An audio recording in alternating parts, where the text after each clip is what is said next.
ಸ್ನೇಹಿತರೆ, ಚರಿತ್ರೆ ಮತ್ತೊಂದು ವಿಡಿಯೋಗೆ ನಿಮಗೆಲ್ಲ ಪ್ರೀತಿಯ ಸ್ವಾಗತ. 2026ರ ಆರಂಭದಲ್ಲೇ ವಿಶ್ವ ರಾಜಕೀಯದಲ್ಲಿ ದೊಡ್ಡದೊಂದು ಭೂಕಂಪ ಆಗ್ತಿದೆ. ಈ ಭೂಕಂಪದ ಕೇಂದ್ರ ಬಿಂದು ಬೇರೆ ಯಾರೂ ಅಲ್ಲ, ಅದು ಇರಾನ್. ಒಂದ್ ಕಡೆ ಇರಾನ್ನ ಮನೆಯೊಳಗೆ ಬೆಂಕಿ ಬಿದ್ದಿದೆ. 1979ರ ಇಸ್ಲಾಮಿಕ್ ಕ್ರಾಂತಿಯ ನಂತರ ಇರಾನ್ ಸರ್ಕಾರ ಇದೇ ಮೊದಲ ಬಾರಿಗೆ ಅತಿ ದೊಡ್ಡ ದಂಗೆಯನ್ನ ಎದುರಿಸ್ತಿದೆ. ಜನರಿಗೆ ಅಲ್ಲಿನ ಸುಪ್ರೀಂ ಲೀಡರ್ ಮುಖ ನೋಡಿದ್ರೆ ಆಗ್ತಿಲ್ಲ. ಇಡೀ ದೇಶವೇ ರಣರಂಗವಾಗಿದೆ. ಭಾರತ ಸೇರಿದಂತೆ ಹಲವು ದೇಶಗಳು ಸಾಕು ಇರಾನ್ ಸಹವಾಸವೇ ಬೇಡ ಅಂತ ಅಲ್ಲಿರುವ ತಮ್ಮ ಪ್ರಜೆಗಳನ್ನ ವಾಪಸ್ ಕರೆಯುವ ಮಟ್ಟಕ್ಕೆ ಪರಿಸ್ಥಿತಿ ಹದಗೆಟ್ಟಿದೆ. ಆದರೆ ಕತೆ ಇಲ್ಲಿಗೆ ಮುಗಿಯಲ್ಲ. ಇದು ಮನೆಯೊಳಗಿನ ಸಮಸ್ಯೆಯಾದ್ರೆ ಮನೆಯ ಆಚೆಗಿನ ಸಮಸ್ಯೆ ಇನ್ನೂ ದೊಡ್ಡದಿದೆ. ಅಮೆರಿಕದಿಂದ ಟ್ರಂಪ್ ಭಾರತದ ವಿರುದ್ಧ ಟ್ಯಾರಿಫ್ ವಾರ್ ಘೋಷಣೆ ಮಾಡಿದ್ದಾರೆ. ರಷ್ಯಾದ ವಿಷಯಕ್ಕೆ ಒಂದು ರೀತಿ ಬೆದರಿಕೆ ಆದರೆ ಇರಾನ್ ವಿಷಯಕ್ಕೆ ಇನ್ನೊಂದು ರೀತಿ ವಾರ್ನಿಂಗ್.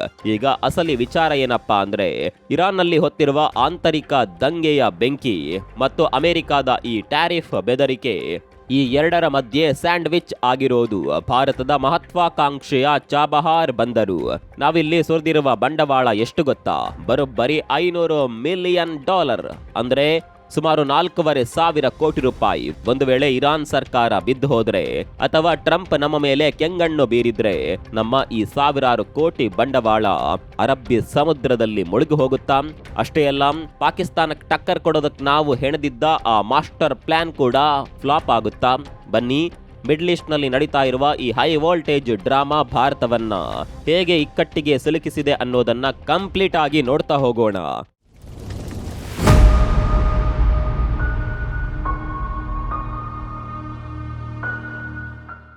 ಸ್ನೇಹಿತರೆ, ಮೊದಲಿಗೆ ಇರಾನ್ ಗ್ರೌಂಡ್ ರಿಯಾಲಿಟಿ ಏನಿದೆ ನೋಡೋಣ.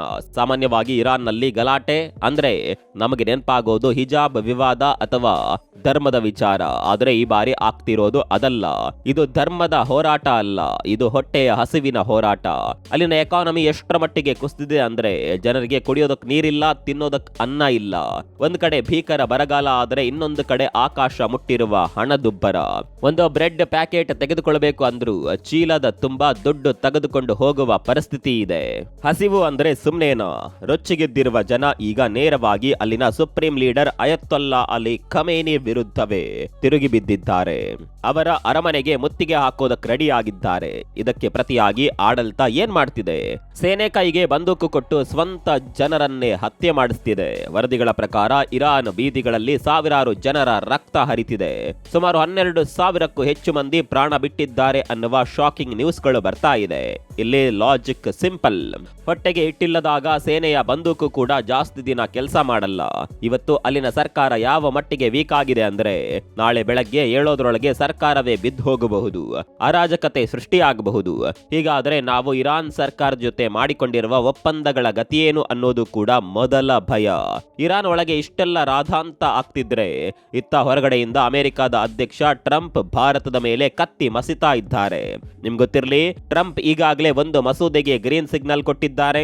ಅದರ ಪ್ರಕಾರ ಯಾರೆಲ್ಲ ರಷ್ಯಾದಿಂದ ತೈಲ ಖರೀದಿ ಮಾಡ್ತಾರೋ ಅವರ ಮೇಲೆ ಬರೋಬ್ಬರಿ 500% ಸುಂಕ ಹಾಕ್ತೀವಿ ಅಂತ ಹೇಳಿದ್ದಾರೆ. ಇದರ ಅರ್ಥ ಏನು? ಕಡಿಮೆ ಬೆಲೆಗೆ ಸಿಗುತ್ತೆ ಅಂತ ರಷ್ಯಾದಿಂದ ಆಯಿಲ್ ತರಿಸ್ಕೊಂಡ್ರೆ ಅಮೆರಿಕಾಗೆ ಎಕ್ಸ್ಪೋರ್ಟ್ ಮಾಡುವ ನಮ್ಮ ವಸ್ತುಗಳ ಮೇಲೆ ದುಬಾರಿ ಟ್ಯಾಕ್ಸ್ ಬೀಳುತ್ತೆ. ಇದು ರಷ್ಯಾ ವಿಚಾರ ಆಯಿತು. ಆದರೆ ಇದೇ ರೂಲ್ಸ್ ಇರಾನ್ಗೂ ಅನ್ವಯವಾಗುವ ಸಾಧ್ಯತೆ ದಟ್ಟವಾಗಿದೆ. ಯಾಕಂದ್ರೆ ಟ್ರಂಪ್ ಮೊದಲಿನಿಂದಲೂ ಇರಾನ್ ವಿರೋಧಿ. ಇರಾನ್ ಜೊತೆ ಯಾರು ಬಿಸ್ನೆಸ್ ಮಾಡ್ತಾರೋ ಅವರ ಮೇಲೂ ಎಕ್ಸ್ಟ್ರಾ 25% ಟ್ಯಾರಿಫ್ ಹಾಕ್ತೀನಿ ಅಂತ ಟ್ರಂಪ್ ಈಗಾಗಲೇ ಅನೌನ್ಸ್ ಮಾಡಿದ್ದಾರೆ. ಇಲ್ಲಿ ಗಮನಿಸಬೇಕಾದ ವಿಷಯ ಅಂದ್ರೆ ಭಾರತ ಇರಾನ್ ನಿಂದ ಆಯಿಲ್ ತರಿಸಿಕೊಳ್ಳುತ್ತೆ, ಜೊತೆಗೆ ಅಲ್ಲಿ ಪೋರ್ಟ್ ಕೂಡ ಕಟ್ಟಿದೆ. ಈಗ ಟ್ರಂಪ್ ಅವರ ಈ ನಿರ್ಧಾರದಿಂದ ನಾವು ಇರಾನ್ ಜೊತೆಗಿನ ಸಂಬಂಧವನ್ನ ಕಂಟಿನ್ಯೂ ಮಾಡೋದೇ ಕಷ್ಟ ಆಗಬಹುದು. ಒಂದು ಕಡೆ ರಷ್ಯಾ, ಇನ್ನೊಂದು ಕಡೆ ಇರಾನ್. ಒಟ್ನಲ್ಲಿ ಭಾರತದ ವಿದೇಶಾಂಗ ನೀತಿಗೆ ಟ್ರಂಪ್ ಉಸಿರು ಗಟ್ಟಿಸೋದಕ್ಕೆ ನೋಡ್ತಿದ್ದಾರೆ. ಸರಿ, ಈಗ ಮೇನ್ ಮ್ಯಾಟರ್ಗೆ ಬರೋಣ. ಚಾಬಹಾರ್ ಪೋರ್ಟ್ ವಿಚಾರದಲ್ಲಿ ನಾವು ಯಾಕೆ ಇಷ್ಟೊಂದು ತಲೆ ಕೆಡಿಸಿಕೊಳ್ತಿದ್ದೀವಿ ನೋಡಿ. ಭಾರತಕ್ಕೆ ಸೆಂಟ್ರಲ್ ಏಷ್ಯಾ ಮತ್ತು ಅಫ್ಘಾನಿಸ್ತಾನದ ಜೊತೆ ವ್ಯಾಪಾರ ಮಾಡೋದಕ್ಕೆ ಪಾಕಿಸ್ತಾನ ದಾರಿ ಬಿಡ್ತಿಲ್ಲ. ನಮ್ಮ ಲಾರಿಗಳು ಪಾಕಿಸ್ತಾನದ ರೋಡ್ ಮೂಲಕ ಹೋಗುವ ಹಾಗಿಲ್ಲ. ಅದಕ್ಕೆ ನಾವು ಕಂಡುಹಿಡಿದ ಪರ್ಯಾಯ ಮಾರ್ಗವೇ ಚಾಬಹಾರ್.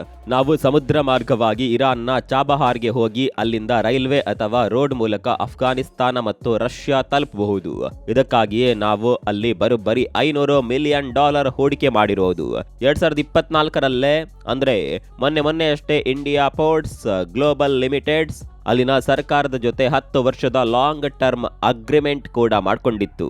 ಆದ್ರೆ ಈಗ ಅಸಲಿ ಟ್ವಿಸ್ಟ್ ಶುರುವಾಗಿದೆ. ನಾವು ಇರಾನ್ನಲ್ಲಿ ಪೋರ್ಟ್ಸ್ ನಡೆಸಬೇಕು ಅಂದ್ರೆ ಅಮೆರಿಕಾದ ಪರ್ಮಿಷನ್ ಬೇಕು. ಯಾಕಂದ್ರೆ ಇರಾನ್ ಮೇಲೆ ಅಮೆರಿಕಾದ ನಿರ್ಬಂಧಗಳಿವೆ. ಈ ಪರ್ಮಿಷನ್ ಅನ್ನ ಸ್ಯಾಂಕ್ಷನ್ಸ್ ವೇವರ್ ಅಂತ ಕರೀತಾರೆ. ನಮ್ಗೆ ಸಿಕ್ಕಿರುವ ಆ ಪರ್ಮಿಷನ್ ಮುಗಿಯೋದು ಯಾವಾಗ ಗೊತ್ತಾ? ಇದೇ ಏಪ್ರಿಲ್ 2026ಕ್ಕೆ, ಅಂದ್ರೆ ಇನ್ನು ಕೆಲವೇ ತಿಂಗಳಲ್ಲಿ. ಈಗ ಟ್ರಂಪ್ ಆಡ್ತಿರುವ ಆಟ ನೋಡಿದ್ರೆ ಅವರು ಏಪ್ರಿಲ್ ನಂತರ ಈ ಒಪ್ಪಂದವನ್ನ ರಿನಿವಲ್ ಮಾಡ್ತಾರಾ ಅಥವಾ ನನ್ನ ಶತ್ರು ದೇಶದಲ್ಲಿ ನಿಮ್ಗೇನ್ ಕೆಲಸ, ಜಾಗ ಖಾಲಿ ಮಾಡಿ ಅಂತ ರೆಡ್ ಸಿಗ್ನಲ್ ಕೊಡ್ತಾರಾ ಅನ್ನೋದು $1 ಮಿಲಿಯನ್ ಪ್ರಶ್ನೆ. ಒಂದ್ ವೇಳೆ ಚಾಬಹಾರ್ ಕೈತಪ್ಪಿ ಹೋದ್ರೆ ಏನಾಗುತ್ತೆ? ಇದು ಬರೀ ಹಣದ ನಷ್ಟ ಅಲ್ಲ, ಇದು ಭಾರತಕ್ಕಾಗುವ ದೊಡ್ಡ ಸ್ಟ್ರಾಟಜಿಕ್ ಸೋಲು. ಯಾಕಂದ್ರೆ ಚಾಬಹಾರ್ ಪಕ್ಕದಲ್ಲೇ ಪಾಕಿಸ್ತಾನದ ಗ್ವಾದಾರ್ ಪೋರ್ಟ್ ಇದೆ. ಇದನ್ನ ಚೀನಾ ನಡೆಸ್ತಿದೆ. ಈಗ ನಮ್ಮ ಚಾಬಹಾರ್ ಮುಚ್ಚೋದ್ರೆ ಆ ಇಡೀ ಸಮುದ್ರ ವಲಯದಲ್ಲಿ ಮತ್ತೆ ಚೀನಾ ಮತ್ತು ಪಾಕಿಸ್ತಾನದ ದಾದಾಗಿರಿ ಶುರುವಾಗುತ್ತೆ. ಸೆಂಟ್ರಲ್ ಏಷ್ಯಾದ ಮಾರ್ಕೆಟ್ಗೆ ನಮಗಿರುವ ಏಕೈಕ ಕನೆಕ್ಷನ್ ಕಟ್ ಆಗುತ್ತೆ. ನಮ್ಮ 4,500 ಕೋಟಿ ರೂಪಾಯಿ ನೀರಿನಲ್ಲಿ ಹೋಮ ಮಾಡಿದ ಹಾಗಾಗುತ್ತೆ. ಹಾಗಾದ್ರೆ ಭಾರತ ಈಗ ಕೈಕಟ್ಟಿ ಕೂರಕ್ಕಾಗುತ್ತಾ? ಖಂಡಿತ ಇಲ್ಲ. ಇದು ನಮ್ಮ ವಿದೇಶಾಂಗ ನೀತಿಯ ಅಗ್ನಿ ಪರೀಕ್ಷೆಯ ಸಮಯ. ಭಾರತದ ಮುಂದೆ ಸದ್ಯಕ್ಕೆ 2 ದಾರಿಗಳಿವೆ. ದಾರಿ 1, ಟ್ರಂಪ್ ಮನವೊಲಿಕೆ. ನೋಡಿ ಮಿಸ್ಟರ್ ಪ್ರೆಸಿಡೆಂಟ್, ನಾವು ಚಾಬಹಾರ್ ಬಳಸ್ತಿರೋದು ಇರಾನ್ ಉದ್ಧಾರ ಮಾಡೋದಕ್ಕಲ್ಲ, ಬದಲಿಗೆ ಆ ಏರಿಯಾದಲ್ಲಿ ಚೀನಾವನ್ನ ಕಂಟ್ರೋಲ್ ಮಾಡೋದಕ್ಕೆ. ಚೀನಾ ನಿಮಗೂ ಶತ್ರು, ನಮಗೂ ಶತ್ರು. ಸೊ ಪ್ಲೀಸ್ ನಮಗೆ ಪರ್ಮಿಷನ್ ಕೊಡಿ ಅಂತ ಅವರನ್ನ ಕನ್ವಿನ್ಸ್ ಮಾಡಬೇಕು. ದಾರಿ 2, ಇರಾನ್ನಲ್ಲಿ ನಾಳೆ ಸರ್ಕಾರವೇ ಬಿದ್ದೋದ್ರೆ ಏನಪ್ಪ ಗತಿ? ಅದಕ್ಕೆ ಪರ್ಯಾಯ ಮಾರ್ಗಗಳನ್ನ ಈಗಲೇ ಹುಡುಕಬೇಕು. UAE ಮೂಲಕವೋ ಅಥವಾ ಇನ್ಯಾವುದೇ ಇಂಟರ್ನ್ಯಾಷನಲ್ ನಾರ್ತ್ ಸೌತ್ ಕಾರಿಡಾರ್ ಮಾರ್ಗವನ್ನ ಬಲಪಡಿಸಿಕೊಳ್ಳಬೇಕು. ನಮ್ಮ ಅಧಿಕಾರಿಗಳು ಈಗಾಗಲೇ ಈ ನಿಟ್ಟಿನಲ್ಲಿ ತೆರೆಮರೆಯಲ್ಲಿ ಕೆಲಸ ಶುರು ಮಾಡಿದ್ದಾರೆ ಅನ್ನುವ ಮಾಹಿತಿಯೂ ಇದೆ. ಒಟ್ಟಾರೆಯಾಗಿ ಹೇಳೋದಾದ್ರೆ ಚಾಬಹಾರ್ ಅನ್ನೋದು ಮರುಭೂಮಿಯಲ್ಲಿ ಅರಳಿರುವ ಹೂವು ಇದ್ದ ಹಾಗೆ. ಅದನ್ನ ಕಾಪಾಡಿಕೊಳ್ಳೋದು ತುಂಬಾ ಕಷ್ಟ. ಈಗ ಇರಾನ್ ಒಳಗಿನ ದಂಗೆಯ ಬೆಂಕಿ ಮತ್ತು ಅಮೆರಿಕದ ಟ್ಯಾರಿಫ್ ಬಿಸಿ, ಈ 2 ಸೇರಿ ಆ ಹೂವನ್ನ ಬಾಡಿಸೋದಕ್ಕೆ ನೋಡ್ತಿವೆ. ಭಾರತ ಸರ್ಕಾರ ತನ್ನ ಚಾಣಕ್ಯ ನೀತಿಯನ್ನ ಬಳಸಿ ನಮ್ಮ ಹೂಡಿಕೆ ಮತ್ತು ದೇಶದ ಹಿತಾಸಕ್ತಿಯನ್ನ ಹೇಗೆ ಕಾಪಾಡಿಕೊಳ್ಳುತ್ತೆ ಅನ್ನೋದೇ ಈಗಿರುವ ಕುತೂಹಲ. ನಿಮ್ ಪ್ರಕಾರ ಟ್ರಂಪ್ ಅವರ ದೋಸ್ತಿ ಉಳಿಸ್ಕೊಳ್ಳೋದು ಮುಖ್ಯಾನಾ ಅಥವಾ ಇರಾನ್ ಜೊತೆಗಿನ ಈ ಪೋರ್ಟ್ ಉಳಿಸ್ಕೊಳ್ಳೋದು ಮುಖ್ಯಾನಾ? ಭಾರತ ಇದನ್ನ ಹೇಗೆ ಬ್ಯಾಲೆನ್ಸ್ ಮಾಡಬೇಕು? ನಿಮ್ಮ ಅಭಿಪ್ರಾಯವನ್ನ ಕಾಮೆಂಟ್ ಮಾಡಿ ತಿಳಿಸಿ. ವಿಡಿಯೋ ಇಷ್ಟ ಆಗಿದ್ದರೆ ಲೈಕ್ ಮಾಡಿ, ಶೇರ್ ಮಾಡಿ.